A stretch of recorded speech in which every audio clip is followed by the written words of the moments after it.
Hello students, कैसे हैं आप सभी। तो आज फिर मैं आपके सामने क्लास 7 क्लास का चैप्टर आपका फ्रैक्शंस आता है। तो fraction chapter second fractions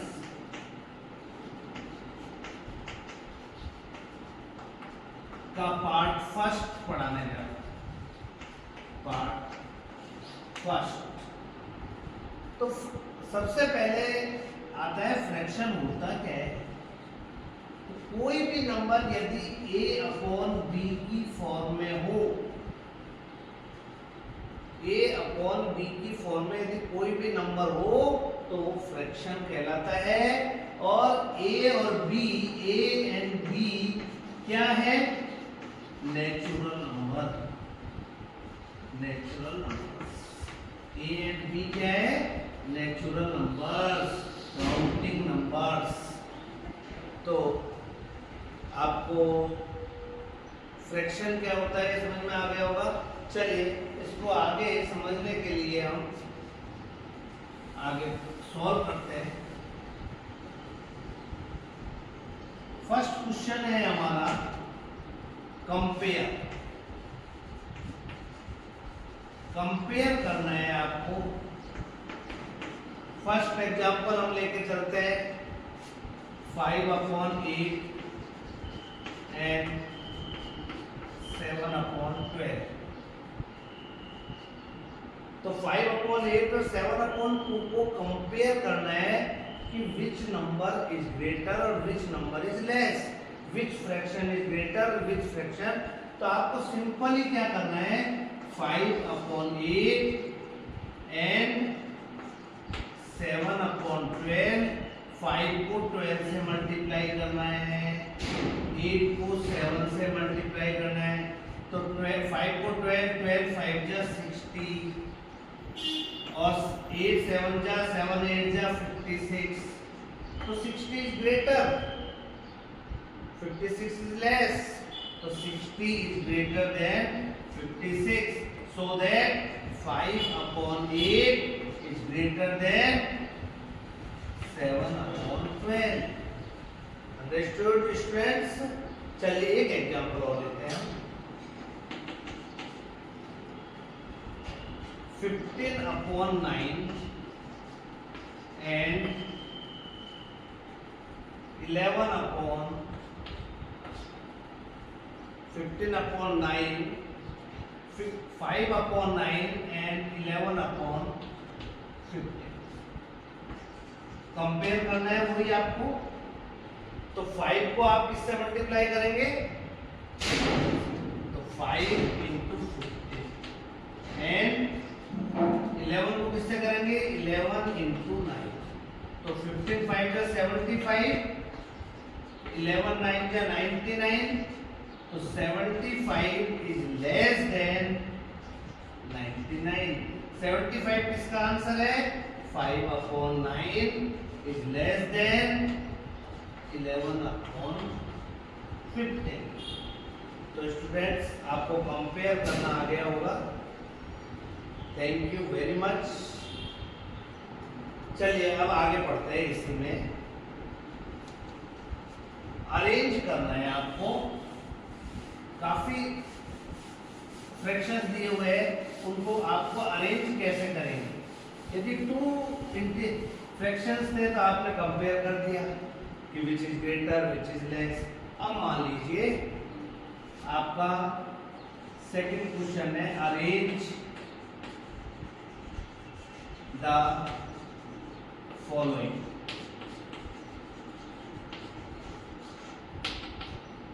first example लेके चलते हैं अपन 3/4 5/6 7/9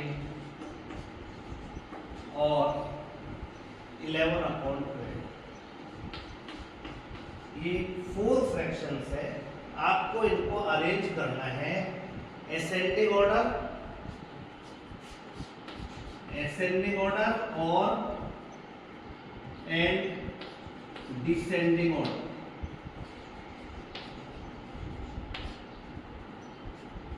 arrange the following fractions into ascending order and descending order.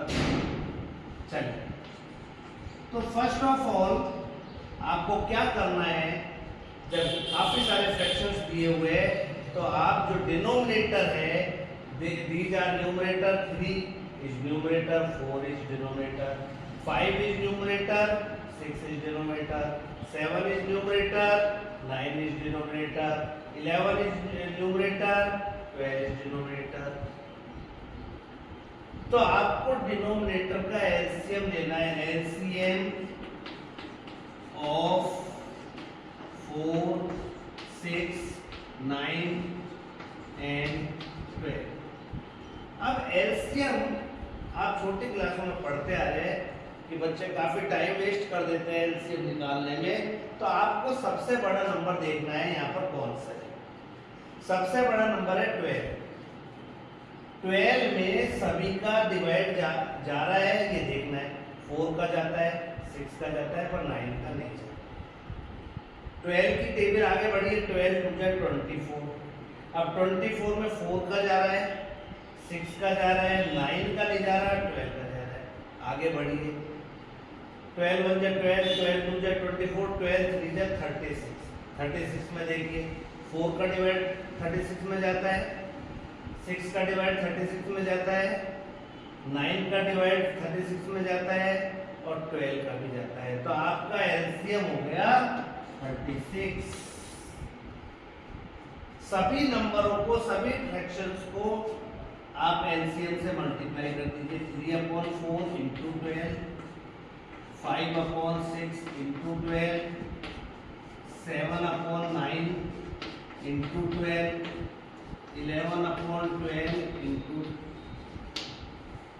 36 multiply by 36।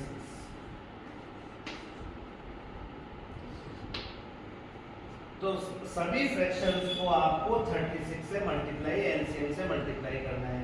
चलिए, 4 1 जा 4, 4 9 जा 36, 6 1 जा 6, 6 6 जा 36, 9 1 जा 9, 9 4 जा 36, 12 1 जा 12, 12 3 जा 36। 3 को 9 से 9 3 जा 27, 5 6 जा 30, 7 4 जा 28, और 11 3 जा 30। अब यहाँ पे आपको देखना है, असेंडिंग ऑर्डर में करना है। मान लीजिए आपको असेंडिंग ऑर्डर,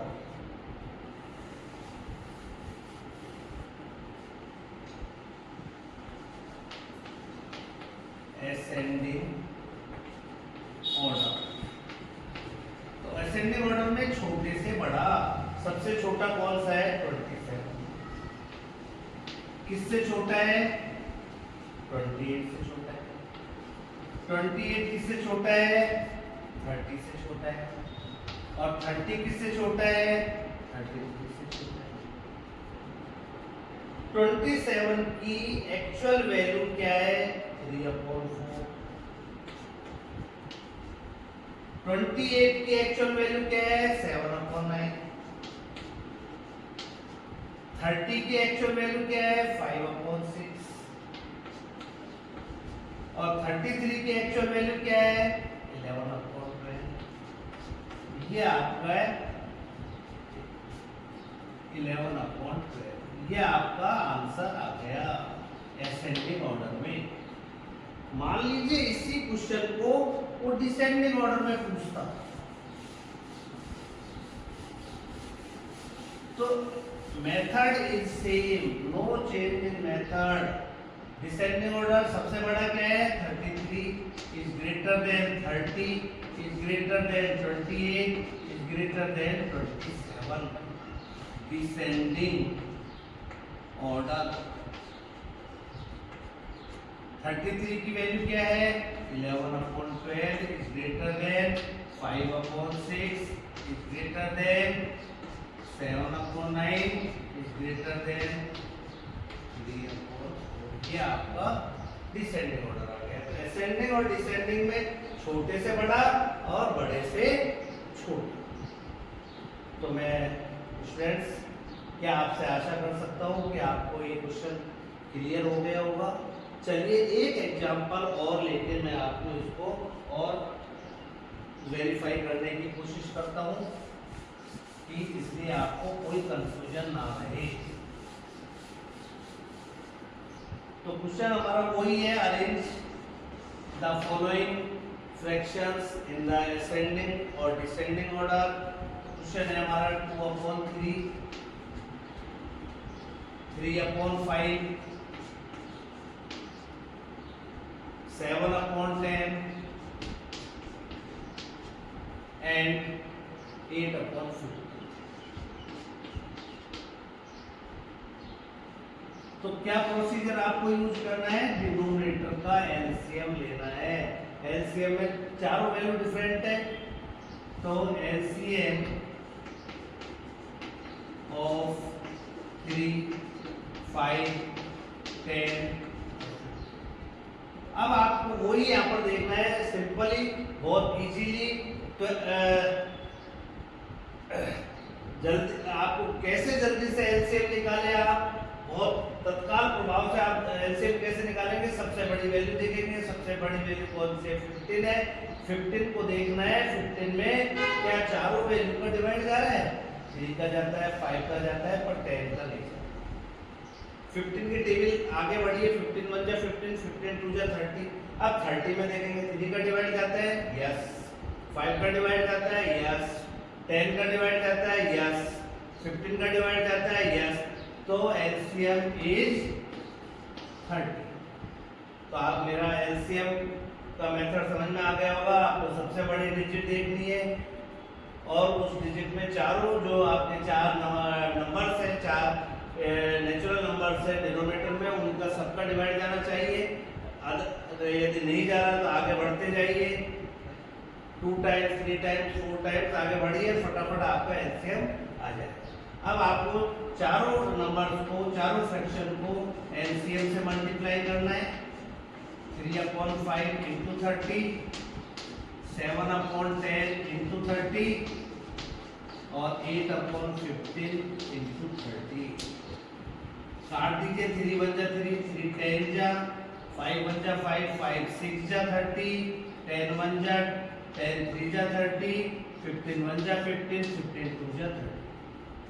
2 को 10 से मल्टीप्लाई, 2 10 जा 20, 3 को 6 से 3 6 जा 18, 7 को 3 से 7 3 जा 21 और 8 को 2 से 8 2 जा 16। असेंडिंग ऑर्डर सबसे छोटा 16, किससे छोटा है? 18 से छोटा है। 18 किससे छोटा है? 20 से छोटा है। 20 किससे छोटा है?